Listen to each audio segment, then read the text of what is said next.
예수님의 이름으로 기도합니다.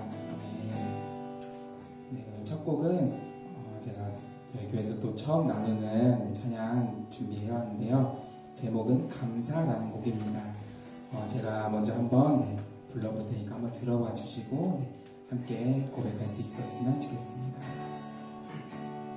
오늘 숨을 쉬는 것 감사, 나를 구원하신 것 감사, 내 뜻대로 안 돼도 주가 인도하신 것 모든 것 감사, 내게 주신 모든 것 감사, 때론 가져가심도 감사, 내게 고난 주셔서 주 뜻 알게 하신 것 모든 것 감사. 네, 여기까지 다시 한번 찬양해 보겠습니다. 오늘 숨을 쉬는 것 감사, 오늘 숨을 쉬는 것 감사, 나를 구원하신 것 감사, 내 뜻대로 안 돼도 주가 인도하신 것 모든 것 감사, 내게 주신 모든 것 감사, 때론 가져가심도 감사, 내게 고난 주셔서 주 뜻 알게 하신 것 모든 것 감사. 후렴입니다. 주님 감사해요, 주님 감사해요, 내가 여기까지 온 것도 은혜입니다. 주님 감사해요, 주님 감사해요, 나를 사랑하신 주 사랑 감사합니다. 그럼 한 번 더 같이 해보겠습니다. 주님 감사해요, 주님 감사해요, 주님 감사해요, 내가 여기까지 온 것도 은혜입니다.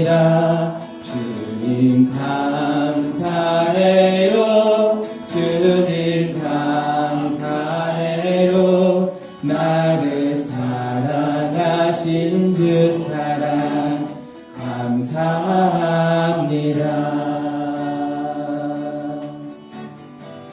항상 주 안에 있음 감사, 항상 주 안에 있음 감사,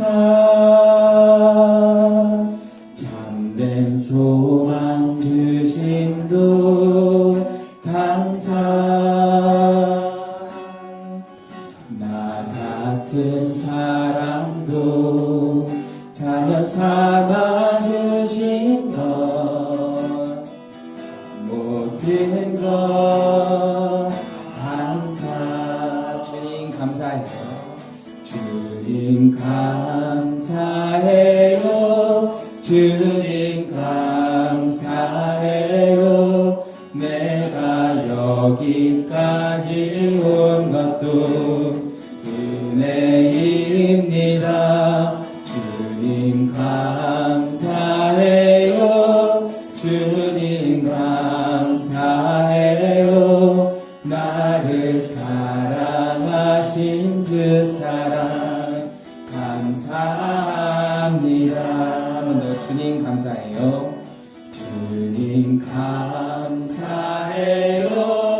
주님 감사해요. 내가 여기까지 온 것도 은혜입니다. 주님 감사해요. 주님 감사해요. 나를 사랑하신 주 사랑 감사합니다. 네, 이런 찬양입니다. 제가 살면서 힘든 일이 있거나 어려운 일이 있을 때 그 당시에 참 힘들었는데 지나고 나서 생각해보니까 제가 조금 그런 믿음이 부족했던 것 같아요. 참 하나님 앞에서 하나님만 믿고 신뢰하며 의지했어야 하는데 제가 항상 주님 한 분만으로 만족하겠다고 했는데 사실 그러지 못했던 거죠. 주님이 나와 함께 하고 계시는데 그럼 내가 만족해야 되는데 나는 왜 행복하지 않을까? 제가 좀 그러지 못했던 것 같다는 그런 생각을 참 많이 합니다. 우리 성도님들도 살아가시면서 그렇게 감사하시는 우리 성도님들 되시기를 또한 소망합니다. 나의 영원하신 길어 생명보다 귀하다. 나의 갈 길 다가도록 나와 동행하소서. 주께로 가까이 주께로 가오니 나의 갈 길 나가도록 나와 동행하. 세상 복이 아니란다. 세상 복이 아니란과 모든 명예 버리고 험한 길을 가는 동안 나와 동행하. 한번 더. 세상 복이 아니란과 세상 복이 아니 모든 명예 버리고 모든 명예 버리고 험한 길을 가는 동안 나와 동행하소서. 주께로 가까이 주께로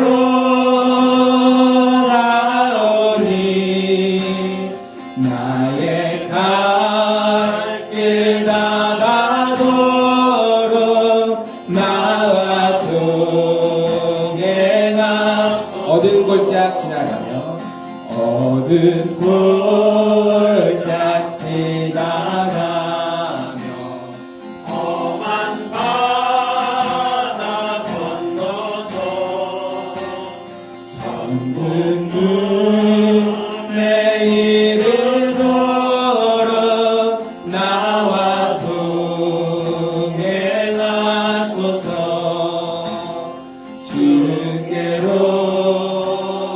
가까이 주께로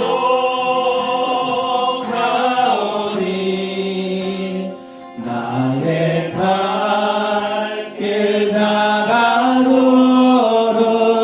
나와 동행하.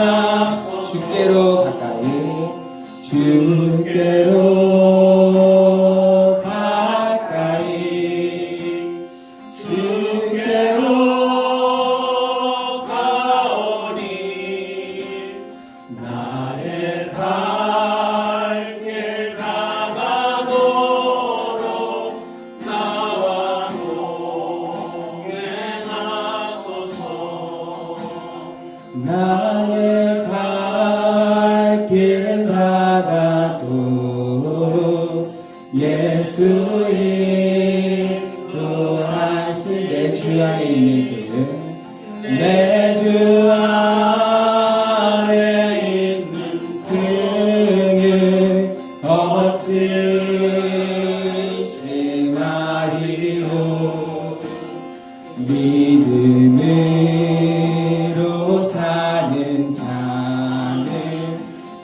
하늘 위로 받겠네.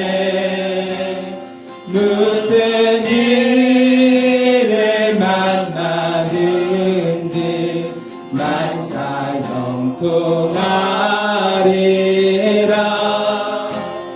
무슨 일을 만나든지 만사형통하리. 나의 갈 길 가도록 나의 갈 길 가다두고 예수 인도하시. 어려운 일 당할 때도 어려운 일 당할 때도 족한 은혜 주시네.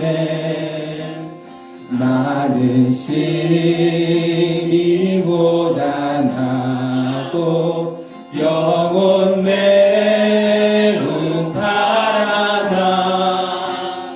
나의 앞에 반석에서 샘물 나게 하시네.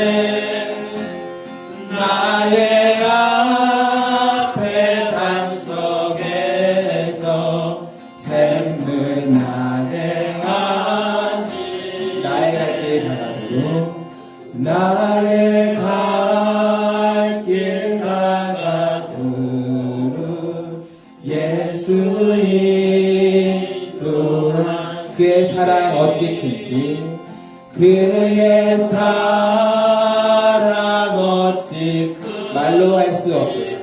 말로 할 수 없. 성령 감화받은 영 성령 감화받은 영혼 하늘나라 영영 부를 나의 찬송. 영영 부를 나의 찬송. 예수 인도하셨네. 영영 부를 나의 찬송. 예수 인도하셨네. 우리가 그 예수님의 인도하심을 따라가시기를 소망합니다. 그 미국의 링컨 대통령이 이제 전쟁을 할 때 참 힘들었다고 해요. 근데 그때 이제 전쟁에서 처음 이긴 순간이 있었는데 그때 옆에 있던 이제 보좌하던 어떤 사람이 이제 링컨 대통령한테 대통령님 이제 하나님이 우리 편입니다. 우리가 함께 하십니다. 라고 했더니 링컨 대통령의 한 유명한 말이 있어요. 내가 지금 걱정하는 것은 내가 하나님의 편에 있느냐 하는 것이다 라고 이야기를 했다고 해요. 저는 항상 하나님 제 편이 돼주세요 라는 기도는 참 많이 했는데 내가 하나님 편에 있는지는 생각을 못했던 것 같아요. 맨날 하나님 보고 와달라고만 이야기하고 내가 그 편에 참 서지 못할 때가 많았구나 하는 생각을 합니다. 우리 성도님들께서는 더 살아가시면서 언제나 주님 편에서 우리 갈 길 다 가는 그날까지 주님 편에 서 계시는 우리 뇌깊은 교회가 되기를 소망합니다. 이 시간 더 깊은 예배의 자리로 함께 나아가실 때 하나님 앞에 하나님 내가 이 시간 드리는 이 예배가 이 찬양과 기도가 오직 하나님께만 예수님의 이름만 높여드리는 그런 시간이 되기를 우리 함께 기도하며 나아가겠습니다. 함께 기도하겠습니다.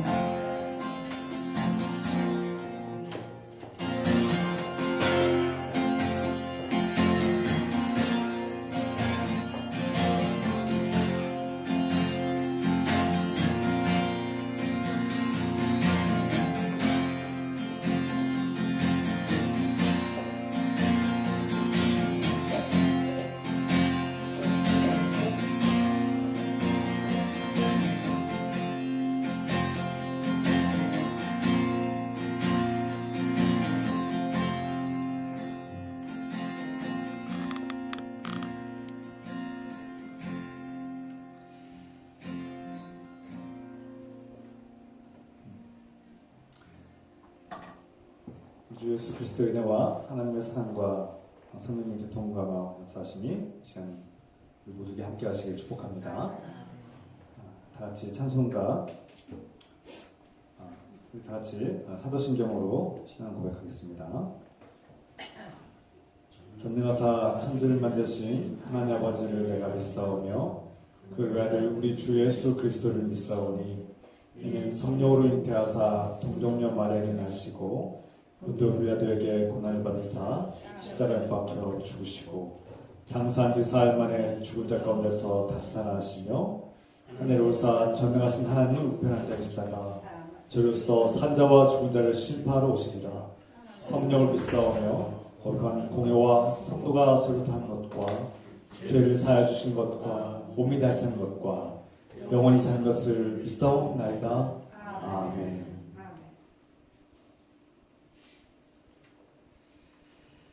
찬송가 585장 찬송 부르시면서 준비하시는 걸 하나님께 드리겠습니다.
이 시간 이상옥 권사님께서 기도하시겠습니다. 사랑하는 하나님 아버지, 죽음을 이기시고 부활의 첫 열매가 되신 주님을 기뻐하고 찬양합니다. 죽음의 노예로 살던 우리를 해방시켜 주시고 부활을 약속해 주시니 감사드립니다. 오늘날 저희는 연약하고 죄성에 얽매여서 여전히 주님을 온전히 따르지 못하고 죄의 유혹에 넘어짐을 고백합니다. 그러나 주님의 사랑과 은혜를 베풀어 주시고 저희의 죄를 대신 갚아주심을 감사드립니다. 이제 어떠한 어려움이 있을지라도 더욱 주님을 의지하며 승리하는 삶을 살게 하소서. 주님, 현실 속에서 우리에게 날마다 필요한 것들을 아시오니 채워주시기를 기도합니다.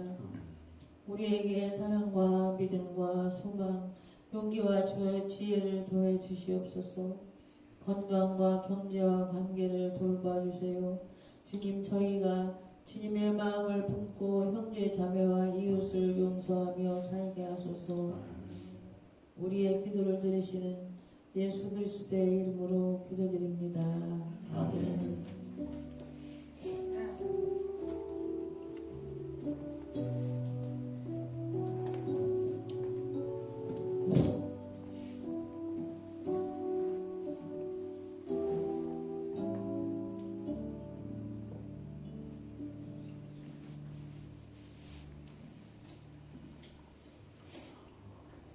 주의 이름으로 환영하고 축복합니다. 사랑합니다. 손 인사 나눕시다.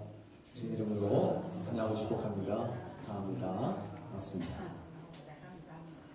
우리가 서로 진심으로 서로를 사랑하고 또 환영하는 마음으로 서로 인사했으면 좋겠습니다. 이 시간 우리 함께 그 전도와 선교의 문이 열리길 기도합시다. 그리고 우리가 또 협력하는 선교사님들의 그 선교의 문이 열리고 많은 생명의 열매를 맺을 수 있도록 함께 기도합시다. 사랑의 하나님 아버지, 이 교회를 세우신 주님의 뜻과 계획이 있은 줄 믿습니다. 주님, 우리를 통해서, 이 교회를 통해서 이 지역사회에 복음이 전파되게 하시고 많은 사람들에게 우리가 무엇을 말해야 될지, 어떻게 전도해야 될지 가르쳐주시고 전도의 문이 열리게 하시고 선교의 문이 열리게 도와주셔서 주님, 우리가 또 협력 선교사로 함께하는 우리 안 선교사님과 또 신민아 선교사님 어디 있든지 주님 동행해 주시고 주님의 뜻과 계획 속에서 그 사명을 잘 감당할 수 있도록 주님 인도하시고 주님 앞에 충성하고 주의 복음을 증거하는 그 발걸음에 힘을 주시고 지혜를 주시며 가는 곳마다 많은 생명들에게 복음을 증거할 때 살아 역사하는 놀라운 많은 생명을 주님께 인도할 수 있는 놀라운 역사가 펼칠 수 있도록 도와주셔서 지금 이 땅에 어두운 가운데 어둠에 사로잡힌 자들을 우리가 주님께로 인도하시도록 빛 가운데로 인도하시도록 도와주시고 그 닫힌 마음을 열어주시고 복음이 들어가게 하시며 주 예수 그리스도의 영광을 보게 하여 주시옵소서. 주님, 우리를 통해서 이 지역사회를 변화시켜 주시옵소서. 주님,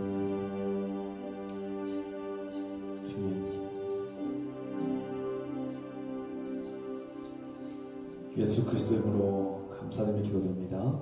아멘.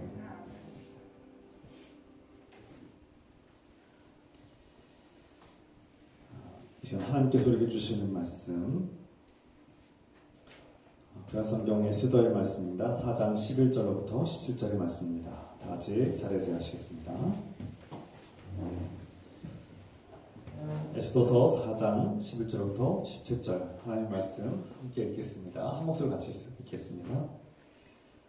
왕의 신하들과 왕의 각 지방 백성이 다 알거니와 남녀를 막론하고 부름을 받지 아니하고 안뜰에 들어가서 왕에게 나가면 오직 죽이는 법이요 왕이 그 자에게 큰 규를 내밀어야 살 것이라. 이제 내가 부름을 입어 왕에게 나가지 못한 지가 이미 30일이라 하라 하니라. 그가 에스더의 말을 모르드게에게 전하매 모르드게가 그를 시켜 에스더에게 회답하되 너는 왕궁에 있으니 모든 유다인 중에 홀로 목숨을 건지리라 생각하지 말라. 이때 네가 만일 잠잠하여 말이 없으면 유다인은 다른 데로 말미암아 노임과 구원을 얻으려니와 너와 내 아버지 집은 멸망하리라. 네가 왕후의 자리를 얻은 것이 이때를 위함이 아닌지 누가 알겠느냐 하니 에스더가 모르드게에게 회답하여 이르되 당신은 가서 수산에 있는 유다인을 다 모으고 나를 위하여 금식하되 밤낮 3일을 먹지도 말고 마시지도 마소서. 나도 나의 시녀와 더불어 이렇게 금식한 후에 규례를 어기고 왕에게 나아가리니 죽으면 죽으리이다 하니라. 모르드게가 가서 에스더가 명한 대로 다 행하니라. 아멘. 자리하시기 바랍니다.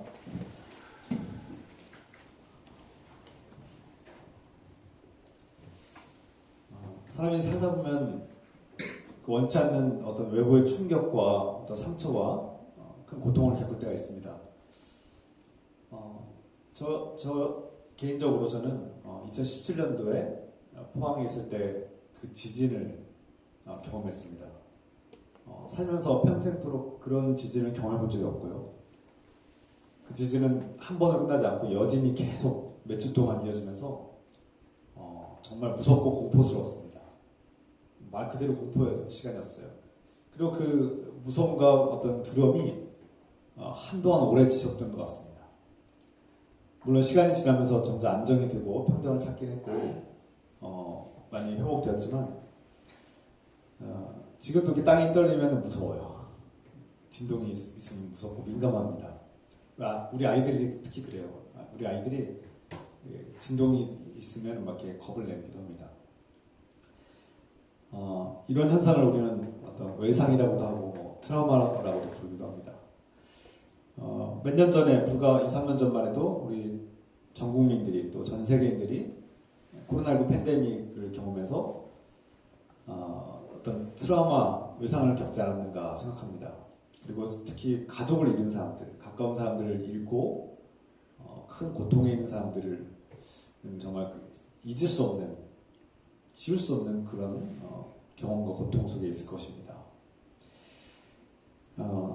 때로는 심각한 참사들, 세월호나 어떤 이태원 참사 같은 그런 가족을 잃은 그런 끔찍한 고통들은 평생 잊을 수가 없겠죠. 어떻게 사람의 힘으로는 도무지 치유할 수가 없을 것 같습니다.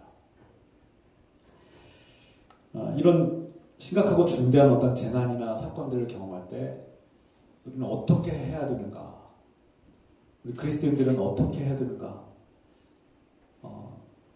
우리가 꼭 그런 심각하고 중대한 막 커다란 사건들 뿐만 아니라 때로는 개인적으로 그렇게 큰 충격들을 느낄 때가 있습니다. 어떤 분들은 암에 걸려서 갑자기 건강하다가 암에 걸려서 사형선고를 받은 것 같은 그런 충격을 받고 건강을 상실하는 고통 그리고 어떤 죽음에 대한 공포 그런 것들을 경험하는 분들도 여러 계시죠. 어떤 분들은 갑자기 회사에서 퇴직을 함으로써 생계에 대한 어떤 막막함과 어떤 두려움과 불안감들이 밀려올 때가 있을 것입니다. 어떤 분들은 사랑하는 사람들과 이별, 사랑하는 가족과의 어떤 이별과 관계가 깨지고 부서지는 경험을 통해서 인생이 끝난 것 같은 그런 경험을 할 때도 있습니다. 그것도 정말 개인적으로는 말 못할 큰 고통이고 괴로움이죠. 우리가 다 말을 하지 못해서 그렇지 살면서 그런 끔찍한 고난, 다시는 기억하고 싶지 않은 그러나 지우려도 지울 수 없는 그런 삶에 대한 충격과 고통과 괴로움들이 있을 것입니다. 정말 우리 교인들의 삶도 보면 결코 만만치 않은 그런 끔찍한 고통과 슬픔들이 있고 그것이 때로는 오랫동안 지속되기도 합니다. 이런 고통과 괴로움들 때로는 어떤 분들은 사랑하는 가족을 잃고 때로는 어떤 분들은 갑자기 교통사고를 당해서 장애를 잃고 건강한 팔다리를 잃을 때가 있어요. 그런 이런 충격이 오래 갑니다. 이런 사람마다 좀 다른 충격을 대하는 태도와 어떤 그런 반응도 다양하지만 우리 그리스도인들은 이런 고통과 충격적인 충격 속에서 어떻게 살아가야 할 것인가? 때로는 혼돈스럽고 때로는 불안하고 두렵고 떨리는 그런 삶 속에서 우리는 어떻게 살아가야 되는가? 중요한 문제입니다. 이에 대해서 깊이 생각해 볼 필요가 있죠. 교회도 마찬가지입니다.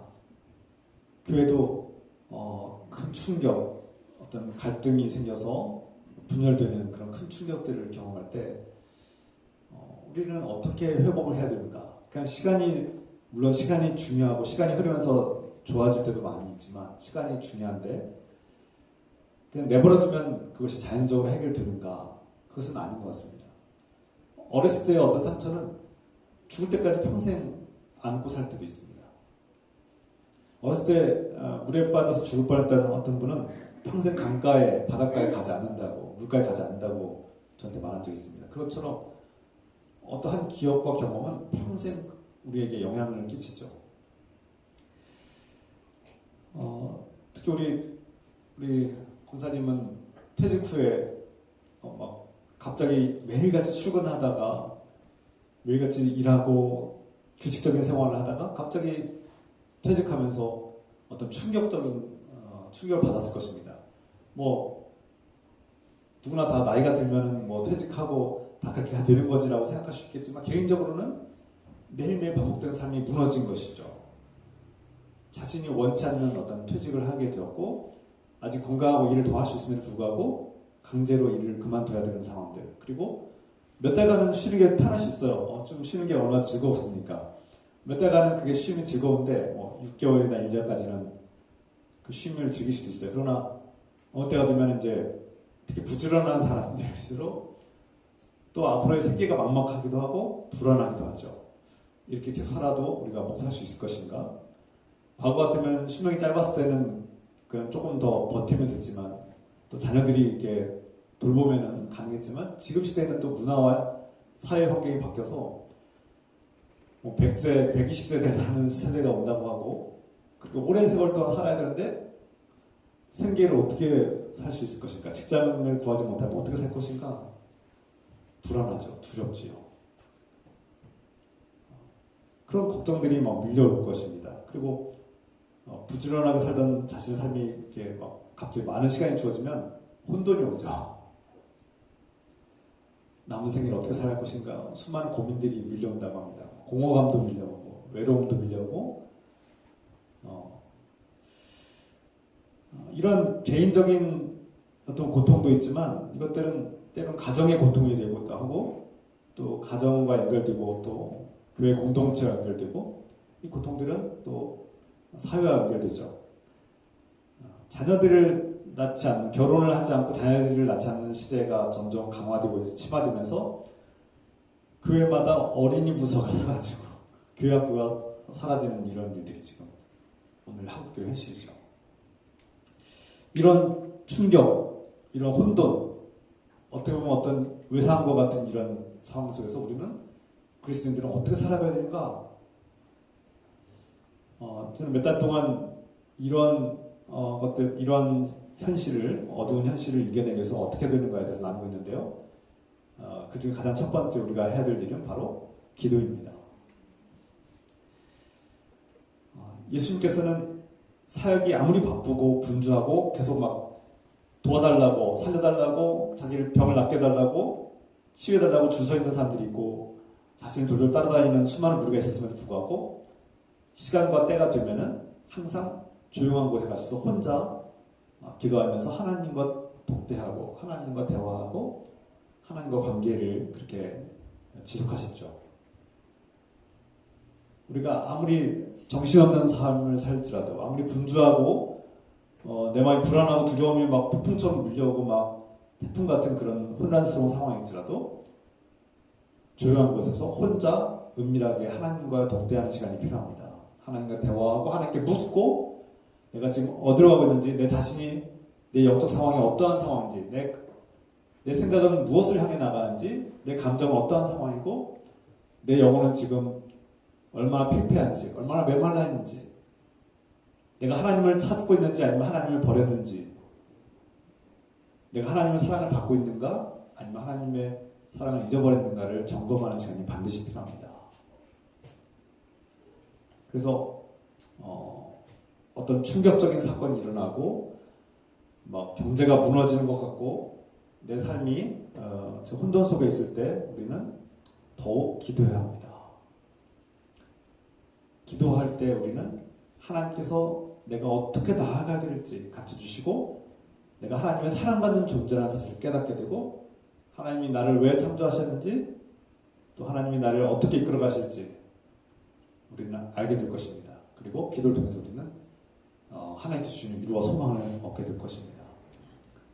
우리는 이미 과거에 위기 때마다 기도를 통해서 하나님의 사랑을 받고 하나님께서 나와 함께 하신다는 사실을 깨닫고 우리는 이겨냈죠. 앞으로 더욱 그래야 합니다. 그리고 두 번째는 제가 고린도후서 4장의 말씀을 통해서 때로는 우리의 아픔과 상처와 어두운 현실을 직면하라고 했습니다. 직면하고 충분히 애통하십시오. 시편의 시인처럼 괴로울 때 괴롭다고 말하고 하나님께 매달려야 합니다. 울부짖어야 합니다. 내가 슬플 때 슬프다고 말하고 때로는 눈물을 흘릴 수 있어야 합니다. 내가 지금 두려울 때 두렵다고 말할 수 있어야 합니다. 난 너무나 두렵다. 내 현실이 너무나 두렵다. 내 질병이 너무 두렵다. 두려운데 두렵지 않다고 말하는 것도 좀 유선이고 거짓이죠. 별 도움이 안 됩니다. 때로는 내 마음과 내 감정에 충실하고 정직할 필요가 있습니다. 주님, 저는 지금 불안합니다. 제 노후가 걱정이 되고 불안합니다. 주님, 사랑하는 이를 잃고 너무나 슬픕니다. 그 괴로움이 멈추지 않습니다. 주님, 경제적인 어려움이 저를 짓누르고 걱정이 밀려옵니다. 잠을 잘 수가 없습니다. 주님, 저를 도와주세요. 내 안에 불안과 두려움들, 때로는 공포와 무서움들, 걱정과 근심을 주님께 토로하고 살려달라고 애원하고 때로는 눈물을 흘리며 울부짖기도 해야 합니다. 그게 바로 기도예요. 기도에는 그런 요소가 포함되어 있는 거예요. 기도에는 하나님께 애통하며 나아가야 합니다. 내 인생이 망했습니다, 주님. 제가 실패했습니다, 주님. 주님, 저는 가끔씩 이런 생각이 들어요. 전도에 실패한 건 아닌가. 주님, 제가 참 전도의 노력을 어떻게 해야 될지도 모르겠고 해도 실패한 것 같습니다. 주님, 저를 불쌍하게 해주십시오.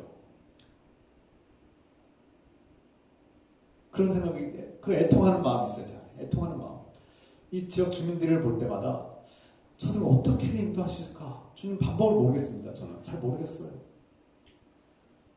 다양한 방법을 시도해도 잘 안 먹혀요.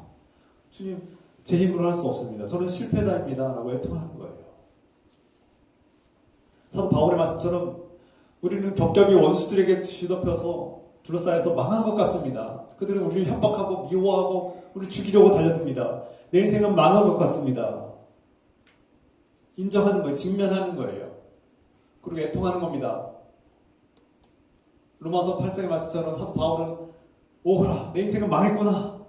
난 죽은 자와 같구나.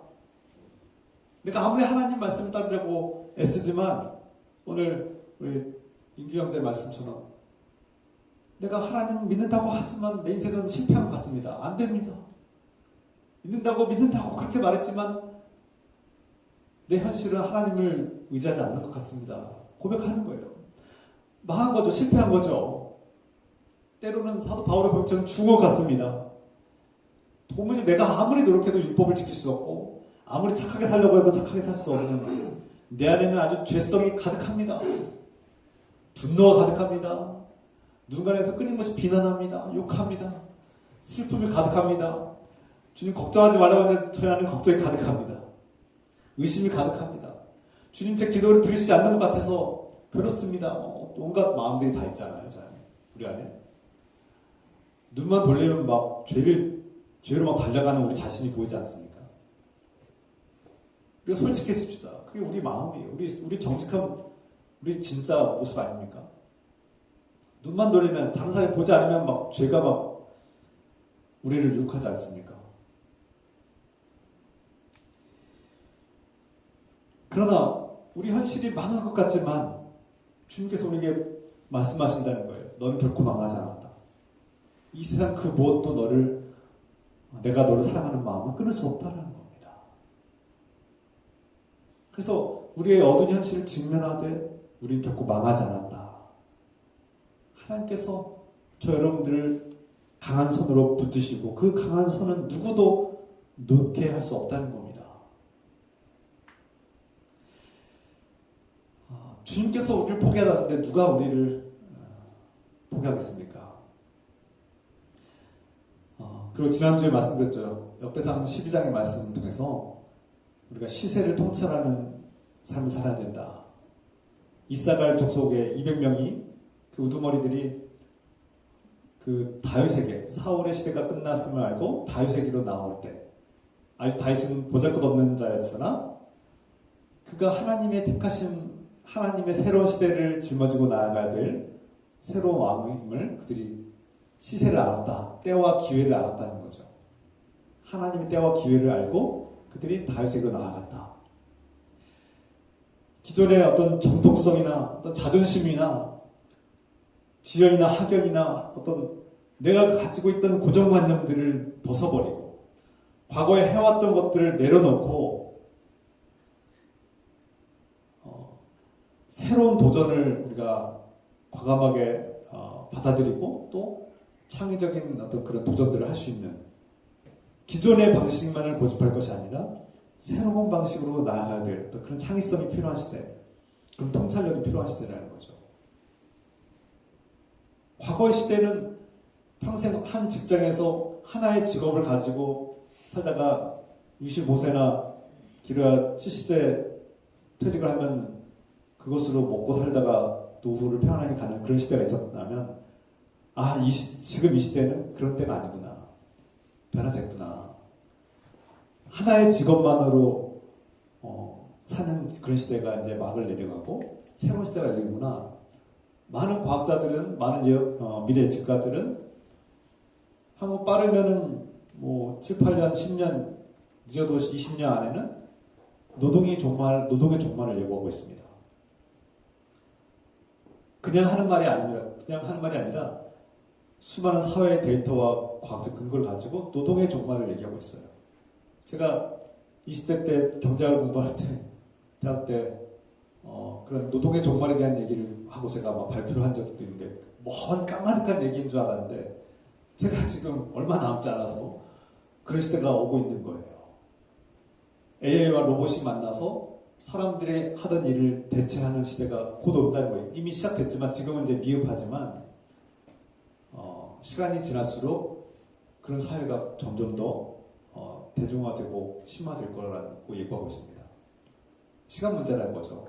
뭐 10년이든 20년이든 그 노동의 종말 시대에 우리는 그리스도인들은 어떻게 살아갈 것인가? 수백 년, 수천 년 동안 노동의 가치를 존귀하게 여기고 하나님께서 우리를 디자인하신 것으로 여기고 하나님께서 우리에게 주신 신성한 가치를 여겼던 그 노동의 가치를 우리는 어떻게 재해석할 것인가? 노동의 종말이 왔을 때 우리는 어떻게 그리스도인답게 살아갈 것인가? 그것을 어떻게 해석할 것인가? 그래서 우리가 과거의 어떤 고정관념, 목회자도 평생 그냥 목회만 해도 되는 시대가 있었다면 오늘날에는 이제 그렇지 않은 시대가 오는 거예요. 그러니까 우리 목사님 좀 이상하다 뭐 이렇게 생각하지 마시고 그것을 이상하고 낮게 보지 마시고 시대가 변화되고 있구나. 목사님 미래를 예측하시고 미리 그렇게 시세를 알고 시대와 계절과 흐름을 아시고 미리 준비하시는 하나님의 뜻대로 준비하고 가시는 거 아닌가. 하나님께서 저를 그렇게 몰아가시는 것이 아닌가. 저는 이를 위해서 기도를 많이 하고 있습니다. 하나님께 주신 지혜와 통찰력을 가지고 이 시대를 읽고 과거의 기존관념과 내가 보고 자란 경험에만 의존할 것이 아니라 그런 어떤 기존의 어떤 고정관념을 내려놓고 새롭고 창의적인 도전들을 해나가야 되는 시대가 된 거예요. 과거에는 대학 나오고 학벌이 좋으면 성공하는 시대가 있었다면 지금은 제가 석사학위가 2개가 있잖아요. 석사를 하고 박사학위를 했고 그런 학위가 중요하지 않은 시대가 이제 이미 시작됐습니다. 이미 시작됐지 오래됐죠. 학위가 박사학위가 있어도 소용없는 시대가 되고 있어요. 이런 통찰력을 가지고 이 시대와 때와 기회를 분별할 줄 아는 시대의 흐름을 읽을 줄 아는 그런 통찰력이 필요하다고 말씀드렸습니다. 우리가 기도할 때 그런 통찰력을 하나님께 달라고 구해합니다. 끝으로 기도하고 직면하고 충분히 애통하고 우리의 현실을 받아들이되 또 그럼 어떻게 나아갈 것인가를 우리가 연구하고 묵상하고 기도하되 끝으로 결단해야 될 때가 옵니다. 결단하고 실천으로 옮겨야 될 때가 바로 마지막 순서이죠. 오늘 에스더의 말씀 통해서 모르드게와 에스더가 어떠한 결단을 내렸는가, 그 결단을 통해서 어떤 역사가 펼쳐지는가를 우리가 보게 될 겁니다. 어떤 상황에서 내가 중요한 선택을 할 때 이것이 정말 하나님의 뜻인가 아니면 인간적인 생각으로 결단하는 것인가를 분별하는 것이 쉽지 않습니다. 우리가 어떤 이 현실이 복잡하다해서 그냥 A를 선택하면 그냥 자연스럽게 A라는 결론이 나오는 것이 아니라 내가 예상하지도 못한 결론이 나올 수도 있어요. 그래서 우리는 기도해야 합니다. 내가 하는 선택이 정말 나를 살리고 또 많은 사람들 살리는 때는 공동체 유익한 일인가? 나의 이런 행동과 선택이 정말 공동체 유익이고 하나님 나라 유익인가? 이것을 우리가 깊이 묵상하고 고민하고 꼭 기도해야 된다는 거예요. 기도로 분별해야 된다는 것이죠. 기도할 때 하나님께서 우리를 사랑하신다는 것을 확신하고 하나님께서 하나님 말씀을 읽고 기도함으로써 하나님께서 나에게 무엇을 원하시는 것을 깨달으면 확신이 들면 우리는 과감하게 밀고 나가야 합니다. 그것이 결단이죠. 우리가 인간적인 생각으로 뭔가를 결정할 때는 시행착오를 겪을 수밖에 없고요. 걱정과 불안이 밀려오죠. 이것이 실패하면 어떡하나. 그러나 하나님께 맡기고 하나님께서 인도하시는다는 확신이 들면 그 결과가 실패든 성공이든 상관없이 우리는 과감하게 용기 있게 결단하며 나갈 수 있습니다. 오늘 말씀에 성경의 말씀 본문에 나오는 두 사람 바로 모르드게와 에스더가 어떠한 결단을 내렸는가, 그들은 어떠한 믿음으로 결단을 내렸는가, 그리고 그들의 결단이 어떻게 하나님의 역사를 펼쳐가는가를 보게 될 것입니다. 오늘 본문의 말씀을 이렇게 전후 맥락을 잠깐 요약하고자 합니다. 바사, 페르시아라는 큰 제국이 있는데 그때 아하수에로 왕이 통치하던 시대, 크세르크세크 왕이라고도 하죠. 그 왕이 통치하던 시대에 크고 성대한 어떤 잔치를 벌쳤는데 그 왕비를 오라고 해서 왕이 이제 그 큰 잔치에서 왕비를 초대하고 왕비와 함께 그 행사를 이렇게 추진하려고 했는 그런 과정이 있었는데요. 이 왕비가 왕의 명령을 거절한 거죠. 무슨 사연인지 모르겠지만 왕이 오라고 했는데 오지 않았어요. 왕이 자존심도 구겨지고 체면도 구겨지고 이제 회의를 해서 이 왕비를 폐위시키기로 결정하죠. 그리고 새로운 왕비를 뽑습니다. 이게 이제 에스더의 말씀의 이제 시작이에요.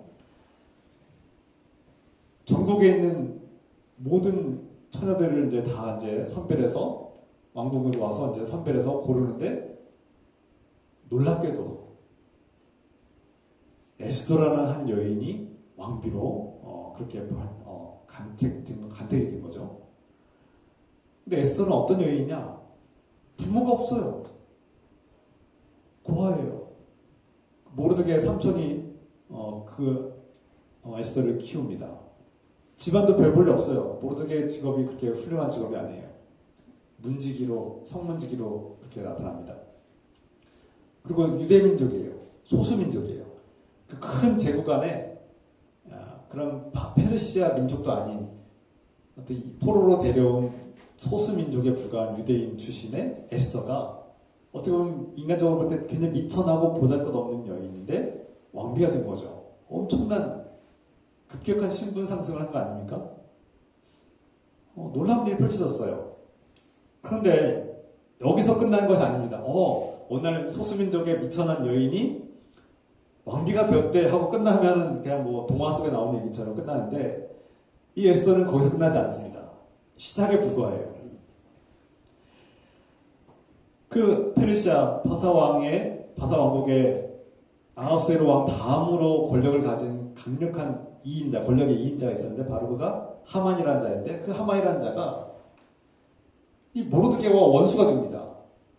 그 모르드게를 죽이려고 합니다. 그리고 모르드게만 죽이면 그나마 뭐 다행일 수 있는데 유대인 전체를 다 몰살시키려는 음모를 계획합니다. 몇 가지 원인이 있는데요. 성경에서 자세하게 얘기하지 않지만 이 하만이라는 자를 제가 이제 연구해 볼 때 이 하만이라는 자는 권력의 2인자인데 자신이 왕이 되고 싶은 자예요. 이 성경을 보면은 자세히 읽으면 자신이 왕이 되고 싶은 권력의 최고의 정점에 오르고 싶은 자, 권력을 탐하고 권력을 숭배하는 자입니다. 권력의 절대적인 우상이에요. 재물도 탐하는 자였고. 그때 이 권력을 숭배하는 자 앞에 모르드게가 무릎 꿇고 절을 하지 않는 거예요. 자기가 왕 다음으로 높은 자인데 어떻게 보면 왕 같은 실권을 가지고 있는 사람인데 왕의 절대적인 총만을 갖고 있는 사람인데 이 모르드게가 자기에게 절대적인 복종을 하지 않는 거예요. 여긴 이유가 있습니다.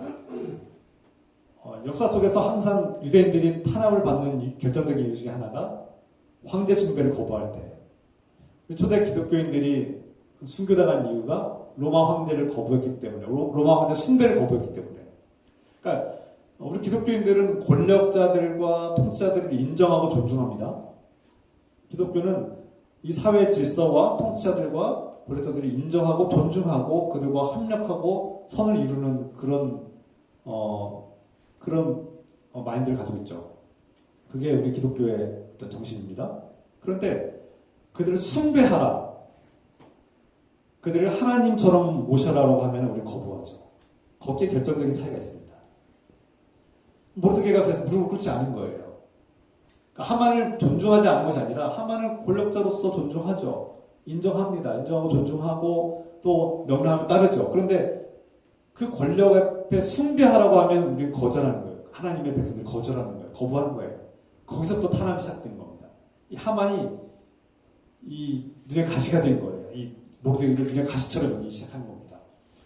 권력을 숭배하는 자 앞에 절대적으로 복종하지 않는 자는 눈에 가시가 되죠. 모든 것을 다 가졌어요. 모든 것을 다 가졌음에도 불구하고 자기 앞에 굴복하지 않는 그 한 사람 모르드게에게 분노하면서 이 모르드게를 제거하려고 하고 모르드게를 가장 위협적인 존재, 그러니까 권력의 가장 이게 우상 특징이죠. 우상 숭배 특징은 모든 것을 다 가졌다는 것에 만족하지 못하고 그것을 행복함으로 느끼지 못하고 가지지 못한 것에 대해 집착하고 강박을 느끼고 거기에 불행을 느끼고 분노하면서 무너지고 마는 것이죠. 결국 하만은 어떻게 됩니까? 좀 더 나아가서 이 모르드게를 죽이는 것으로 끝나지 않고 이 유대인이라는 족속들은 권력을 숭배하지 않고 하나님을 숭배한 자들이구나. 이 야훼 하나님을 숭배한 자들은 다 죽여 없애야겠다. 이렇게 계획한 겁니다. 그래서 음모를 짜고 다 계획을 다 짰어요. 이제 이 실행만 하면 되는 단계까지 이르렀어요. 유대인들이 어떻게 됩니까? 이 소식을 알게 된 유대인들은 근데 내일 죽기로 된 거예요. 이제. 내일이면 다 죽는 겁니다. 조금 더 제가 정확하게 말하면 한 3일 후에 죽게 돼 있어요. 3일 지나면 조금 더 정확하게 말하면 한 5일 정도 남았는데 5일 후에 다 죽을 수 있는 그런 운명에 처했습니다. 그런 상황이 있어요. 이런 상황에 지금 모르드게가 이 소식을 듣고 옷을 다 찢고 옷을 벗고 베옷으로 갈아입고 재를 뒤집어 쓰고 금식하면서 하나님께 기도하기 시작했습니다. 울부짖으며 기도하기 시작했어요. 모르드게는 자신의 운명뿐만 아니라 이스라엘 이 유대인 전체 동족의 운명이 걸렸음을 알고 하나님께 간절히 매달렸죠. 우리가 갑작스러운 충격, 우리가 원치 않는 외부적인 충격들이 닥쳐왔을 때 우리는 기존에 있던 옷들을 벗어야 될지 모릅니다. 우리가 기존에 매일같이 먹던 음식을 끊어야 될 때가 있습니다. 그리고 내가 원치 않는 죄를 뒤집어 쓰고 엎드려야 될 때가 있어요. 그게 바로 변화예요, 변화. 변화를 받아들여야 할 때가 있어요. 이 위기 상황에서 변화하지 않으면, 기존에 하던 것들을 고집하면 망하는 겁니다. 모르드게는 최선을 다해서 하나님 앞에 항복하며 나아가는 겁니다. 베옷을 입는다는 것은 하나님께 자신을 내어 맡기겠다는 거예요. 죄를 뒤집어 쓴 것은 자신의 어리석음과 죄를 용서해달라고 구하는 겁니다.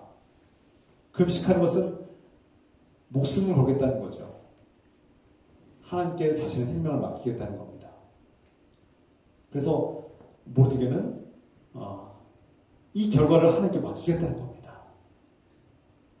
그리고 에스더에게 이 소식을 전합니다. 모르드게가 기도할 때 아마도 하나님의 뜻을 깨달은 것 같아요. 에스더가 이 말을 전합니다. 지금 하만이 나를 비롯해서 유대인 전체 족속들 다 멸절시키고자 계획하고 음모를 짰다. 넌 이것을 반드시 알고 왕 앞에 나가서 탄원하고 이것을 간구하여라 라고 청합니다. 그때 에스더가 뭐라고 말합니까? 본문의 말씀처럼 삼촌도 아시다시피 왕이 오라고 하지 않았는데 왕에게 나아가면서 그 왕의 안뜰, 어전의 앞에 큰 뜰이 하나 있는데 그 뜰 앞에 들어가게 되면 반드시 죽게 돼 있습니다. 그럼 나보고 죽으라는 얘기입니까? 근데 모르드게가 얘기하죠. 어떻게 좀 돌려서 말하죠. 죽으면 죽어야지.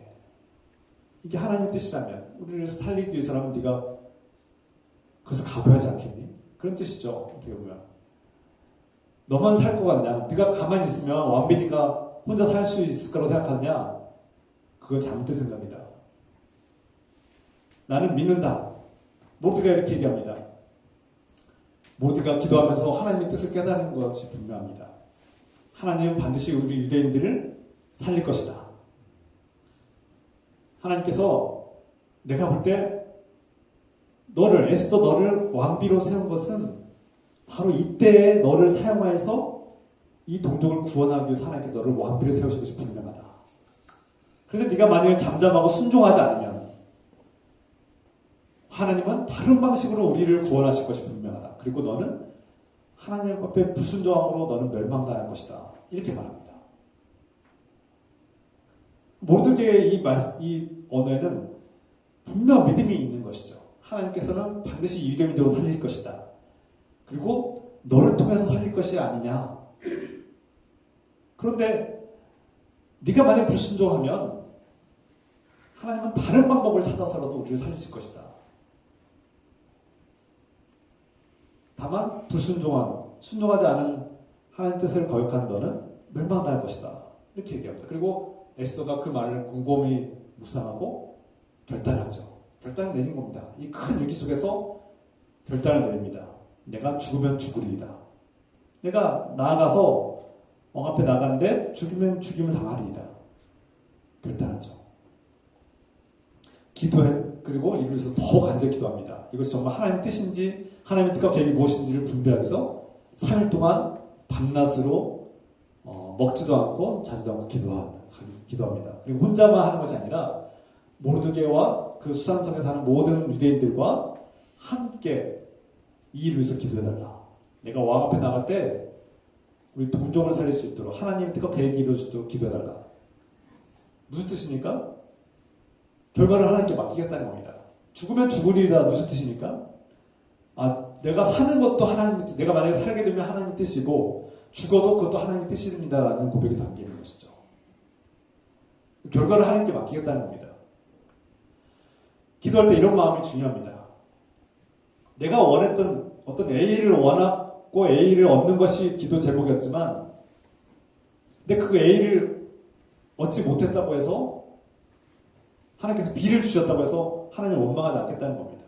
그것도 하나님의 뜻이니까. 나는 A를 원하지만 하나님께서 B를 주시면 받아들이겠습니다라는 뜻이 바로 이런 고백이죠. 죽으면 죽으리이다.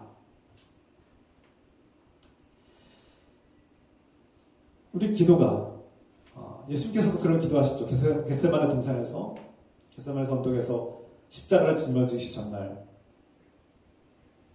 이 잔을 거두어 주십시오.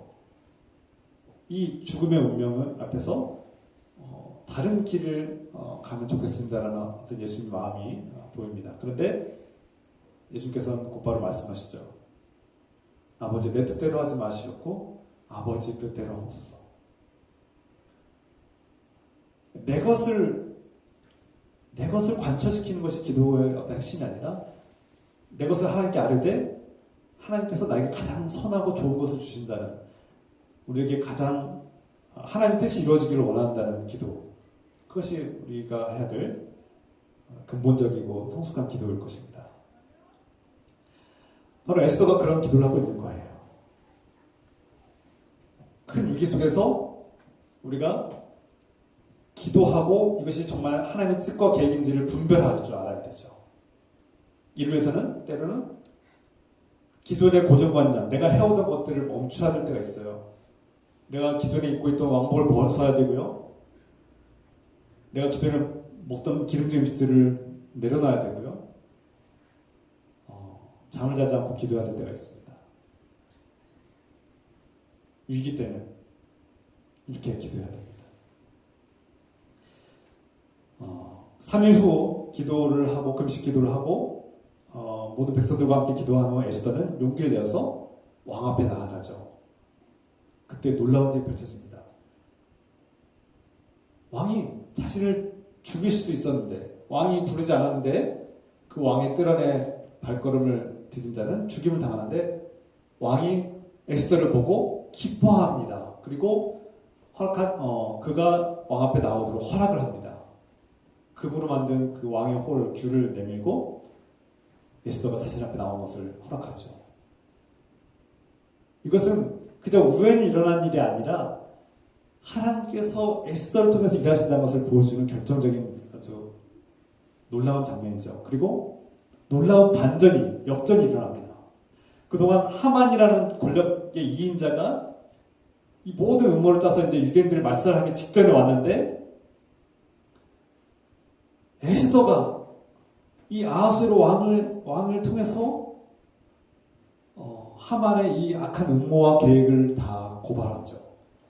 그 과정이 좀 더 깁니다만 제가 생각해서 요컨대 에스더가 왕 앞에 그 모든 하만의 더럽고 추악한 계획들을 다 고발하고, 또 에스더가 놀라운 지혜를 발휘합니다. 성경에서는 아주 기묘하게 그 말씀을 이렇게 문학적으로 써보셨었는데, 이 하만이 자신의 계략과 음모가 들킨 것을 알고 에스더에게 애걸복걸을 하는 그런 장면이 나오는데요. 그게 자세히 기록되지 않았지만 하만이 자신이 이제 위기에 처하니까 에스더가 매달립니다. 근데 이제 에스더가 이것을 약간 역이용한 것 같아요. 성경에서 자세히 나오지는 않지만 에스더가 이것을 역이용해서 마치 하만이 자신을 겁탈하는 것처럼 이렇게 연출을 했어요. 또 이 장면을 왕이 봤어요. 또 왕이 이것을 보면서 하만에게 극대노하게 이제 만드는 것이죠. 앞에서는 이제 하만을 의심하게 만들었다면, 하만에게서 의심하고 불신을 하게 만들었다면, 시대가 무너졌을 때 마치 하만이 이 에스더 앞에 애걸복걸하는 이 장면이 마치 하만이 왕비를 겁탈하는 것처럼 연출이 되니까 왕이 극대노하면서 하만을 처형시키라고 명합니다. 유대인들을 죽이라고 했던 그가, 모든 계략을 다 준비했던 그가 이제 오히려 자신이 처형당하게 됐습니다.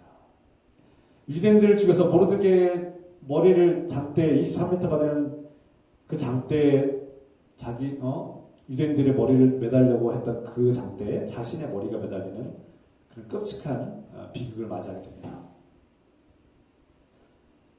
에스더서는 우리에게 그런 죽음 같은 절대절명의 위기 속에서 어떻게 하나님을 찾고 어떻게 기도해야 되는지, 그리고 어떻게 결단해야 되는지 우리에게 가르쳐줍니다. 어떠한 위협과 어떠한 협박과 어떠한 반대와 어떠한 방해가 있을지라도 이것이 하나님의 뜻이다. 하나님께서 나를 왕비로 세운 것은 바로 유대인들을 구원하기 위한 하나님의 뜻과 계획이었음을 그는 확신하고, 죽으면 죽으리이다 하고 전진할 수 있는 용기가, 결단이 필요한 것이죠. 하나님께서 나를 이곳에 보내신 것이 우연이 아니라, 그냥 갈 곳이 없어서가 아니라 하나님의 뜻과 계획 속에서 지금 공동체를 구원하기 위한 하나님의 계획인가, 이것을 분별할 줄 알아야 된다는 거예요. 내가 지금 이 자리에 앉아있는 것이 그 우연히 갈 곳이 없어서가 아니라 하나님의 뜻과 계획 속에 하나님께서 나를 인도하신 것이구나. 내가 성공을 했든 실패를 했든 어떤 상황이든 이 상황은 우연히 펼쳐진 것이 아니라 하나님께서 우리를 살리기 위해서, 나와 내 가정을 살리기 위해서, 공동체를 살리기 위해서 계획하시고 준비하시는 길이구나. 라는 깨닫는 겁니다.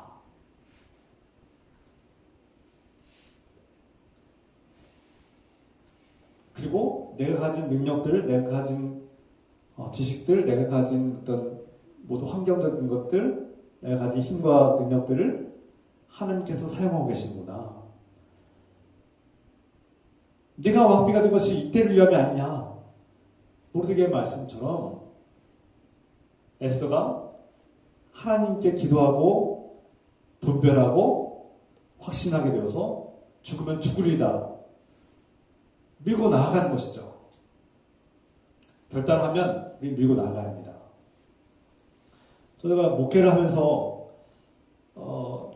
어떤 중대한 일들을 선택하고 결정할 때, 물론 회의도 하고 민주적으로 하지만 리더로서 어떤 결단을 내릴 때가 있습니다. 그러면 하나님께 묻고 기도합니다. 그리고 확신이 들고 그것이 성경적이고 하나님께서 기뻐하시는 뜻이라는 확신이 들면 비록 누가 욕하고 미워하고 반대해도 밀어붙일 때가 있어요. 그게 하나님의 뜻이라고, 그것이 선한 하나님의 뜻이고 인간적으로 볼 땐 그것이 매몰차고 정이 없다고 또 당신 문제가 있는 거 아니냐고 비난받기도 하고, 제가 욕을 먹기도 합니다. 욕을 먹기도 하고 협박당하기도 하고 온갖 그런 일들 겪기도 하지만 그것이 하나님의 뜻이라는 확신이 들면 오랫동안 기도하고 결단했을 때는 때로는 그것이 현실을 분석하고 충분히 통찰했다고 생각하면 죽으면 죽으리이다. 네, 욕 먹고 제가 비난 받으면 비난 받겠습니다 하고 밀어붙일 때가 있어요. 여러분, 위기 속에서, 어려움 속에서, 고통 속에서 충분히 기도하십시오. 하나님과 독대하십시오. 하나님께 묻고 기도하십시오. 걱정이 밀려오고 우울함이 밀려오고 두려움이 밀려올 때 기도하십시오. 그리고 때로는 눈물을 흘리면서 애통하십시오. 내 인생이 실패했는가, 망한 것 같은 내 현실을 애통하십시오. 하나님, 저 이대로 내버려 두실 겁니까? 하나님께 매달리십시오. 그리고 하나님, 저에게 지혜 주시고 이 어려움과 위기를 파괴하시는, 극복할 수 있는 돌파구를 마련해 주시고 그것을 볼 수 있는 눈을 열어 주십시오. 지혜를 주십시오. 통찰력을 주십시오. 시세를 알게 해주십시오. 그리고 때가 되면 용기를 내야 합니다. 예수 그리스도 안에서 우리가 주신 십자가를 용기 내어서 져야 될 때가 옵니다. 여러분, 때가 됐을 때는 결단을 해야 합니다. 죽으면 죽겠습니다. 내가 내려놓겠습니다. 내가 그동안 평생 해오던 것을 내려놓겠습니다. 내가 욕을 먹고 비난을 받고 내몰림을 당할지라도 죽음 같은 고통을 협박을 당할지라도 밀고 나가겠습니다. 결단해야죠. 이 결단을 통해서 하나님은 에스더와 그의 동족을, 유대인들을 구원할 뿐만 아니라 하나님의 역사를 펼쳐가는 놀라운 반전이 펼쳐집니다. 저는 오늘 모르드게와 에스더의 그 결단을 통해서 하나님께서 우리 삶을 변화시키고 있다는 것을 깨닫습니다. 저 여러분들의 삶은 예수 그리스도 안에서 이미 역전된 반전을 경험한 인생들이죠. 이전에 죽어야만 했던 죄인이어서 이제는 생명의 자녀로 하나님 나라의 자녀가 되었고 영원히 사는 하나님의 은혜를 얻었습니다. 죽음의 노예에서 이제는 생명의 자녀가 되었습니다. 역전이 일어났죠. 혈기왕성하고 제 멋대로 무지하게 살아가던 우리가, 인간의 욕망에 끌려서 항상 죄만 짓던 우리가, 예수 그리스도 안에서 우리는 새 생명을 얻은 하나님의 나라의 자녀가 되었습니다. 이것이 내 힘으로, 내 노력으로, 내가 어떤 업적으로, 선한 업적으로 된 것입니까? 결코 아닙니다. 하나님의 은혜로 된 것이죠. 에스더가 동족을 구하는 것이 자신의 능력으로 구하는 것입니까? 아닙니다. 하나님의 은혜로. 에스더는 죽지 않았습니다. 그러나 우리 예수님은 죽었습니다. 에스더는 죽지 않고 하나님의 은혜로 이스라엘 동족을 구했지만 예수 그리스도는 우리의 죄를 대신해서 죽임을 당하셨죠. 예수님은 모든 성경의 예언과 말씀 다 완성하셨습니다. 예수님을 통해서 우리 인생이 반전을 경험했습니다. 제 멋대로 우상 숭배하면서 자기 잘난 맛에 죄 지으며 살았던 우리가 그 대가로 사탄의 노예가 되고 사망의 노예가 되어서 죽어야만 했던 우리가 하나님의 자녀로, 생명의 자녀로 하나님 나라의 백성이 되었습니다. 이것이 반전이죠. 그리고 앞으로 이제껏 우리 인생이, 우리 현실이 망한 것 같고 실패한 것 같고 어두울지라도 하나님께서 앞으로 우리에게 보여주실 역전의 삶, 반전의 삶을 우리가 기대합니다. 우리가 수세에 몰리고 계속 지금 하만과 같은 악한 세력들이 우리를 내몰고 우리가 벼랑 끝에 선 것 같은 그런 위기 상황일지라도 하나님께 기도하고 결단하며 나아갈 때 하나님은 우리가 상상할 수도 없는 방식으로 반전과 역전을 일으켜 주실 것을 믿습니다. 이미 그 반전과 역전이 이루어졌고 앞으로의 남은 삶 속에서도 하나님께서 우리의 슬픔을 기쁨으로, 우리의 불행을 행복으로, 우리의 걱정 근심을 평화로 바꾸실 줄 믿습니다. 우리는 그날을 기대합니다. 오늘 이 말씀을 들을 때 현재 내가 처한 상황에서 하나님의 뜻과 계획이 어떻게 펼쳐지는 것을 볼 수 있기로 합니다.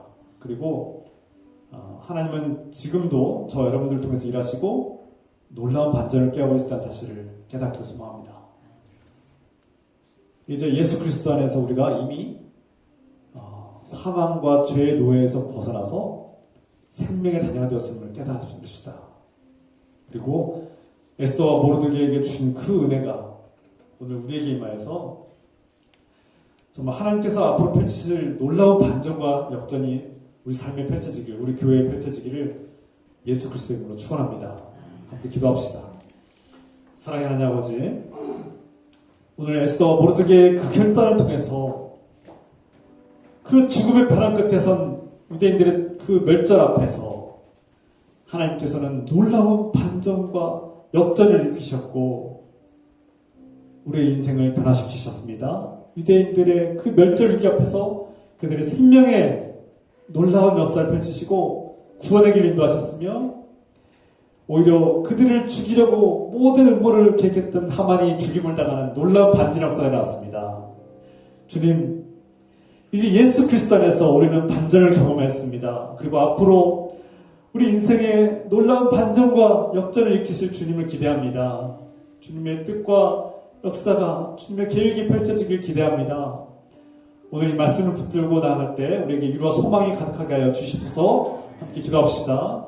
주여, 하나님 아버지, 하나님 아버지, 오늘 에스더의 결단을 통해서 우리는 하나님께서 어떻게 일하시는지를 보게 됩니다.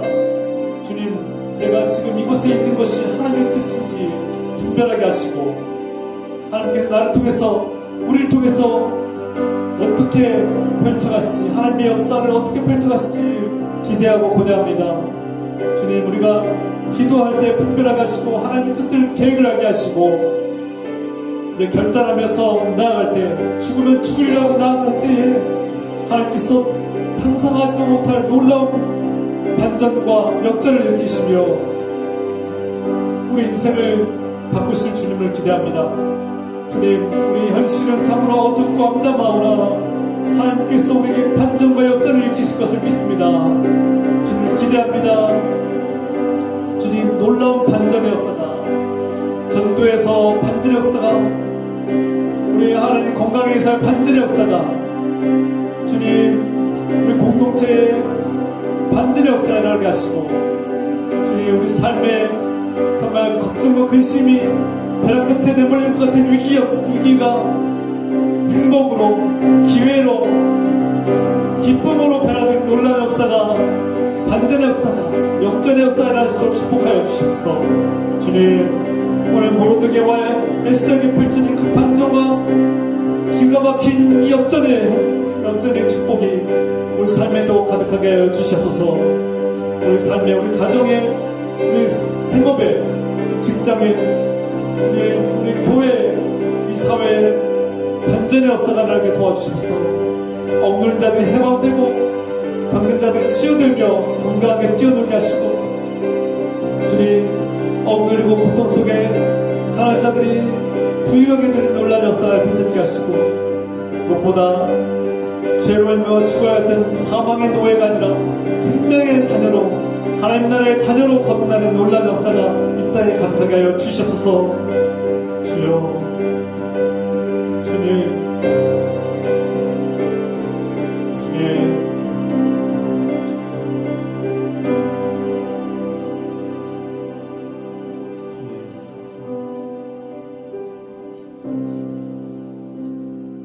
생명의 하나님 아버지 우리 삶의 불행한 현실을 바꾸시는 하나님 아버지 마음 같은 인생을 망하지 않았다고 아니 너는 오히려 성공한 자라고 말씀하시는 우리 삶의 역전과 반전을 일으키시는 생명의 하나님 아버지를 찬송하고 경배합니다. 이제는 모르드게와 에스더의 삶을 그 벼랑 끝에 죽음 가운데 내몰렸던 그들의 인생의 절체절명의 위기 속에서 반전과 역전을 일으키셔서 오히려 그들을 죽이려고 했던 하만이 죽고 이스라엘이 승승장구하는 놀라운 역사를 펼쳐하시는 하나님 아버지 우리 삶을 변화시켜 주시옵소서. 우리 이미 예수 그리스도 안에서 죄와 죽음의 노예로 살고 죽어야 했던 우리를 생명의 자리로 옮기시고 하나님 나라의 자녀로 삼으신 주님께 감사하며 나아갑니다. 앞으로도 주님 우리 삶에 걱정과 근심과 불행이 기쁨과 행복으로 변화시키는 놀라운 역전과 반전이 일어나게 하여 주시옵소서. 십자가의 죽음을 통해서 우리를 살리신 반전의 역사를 일으키신 우리 주 예수 그리스도의 은혜와 지금도 우리의 삶을 역전시키시는 하나님 아버지의 끝없는 사랑하심과 우리 삶 속에 불행을 기쁨으로 변화시키시는 성령님을 기도하며 역사하심이 오늘날 이 반전을 기대하고 소망하는 주님의 거룩한 자녀들 위해 지금부터 영원토록 함께 해주시기를 간절히 축원하옵나이다. 아멘.